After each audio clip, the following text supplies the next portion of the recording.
আজি আমি অসম ৰাজ্যিক NSUৰ উদ্যোগত RSS প্ৰধান মোহন ভাগৱতৰ প্ৰতিমূৰ্তি দাহ কৰিলোঁ দীৰ্ঘাট বজাৰত। তেওঁ ইন্দোৰত গৈ এটা কথা কৈছিলে যে ভাৰতবৰ্ষ স্বাধীনতা লাভ কৰিছে ৰাম মন্দিৰ হোৱাৰ পিছত। আমাৰ ভাৰতবৰ্ষ স্বাধীনতা লাভ কৰিছে 1947 চনৰ 15 আগষ্ট তাৰিখত।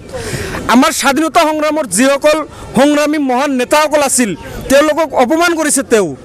1947 চনত আমাৰ দেশ স্বাধীন হৈছে আৰু তেওঁ কৈছে আমাৰ দেশ স্বাধীন হৈছে যেতিয়া ৰাম মন্দিৰ হৈছে তাৰ পিছত।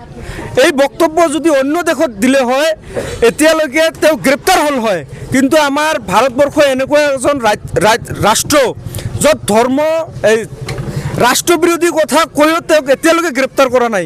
কিয় বিজেপি চৰকাৰে গ্ৰেপ্তাৰ কৰা নাই তেখেতক এইটো আমি ধৰিব পৰা নাই। আমি আজি আন্দোলন কৰিলোঁ মোহন ভাগৱতক অতি সোনকালে গ্ৰেপ্তাৰ কৰিব লাগে, দেশদ্ৰোহৰ কেছত তেওঁক গ্ৰেপ্তাৰ কৰিব লাগে।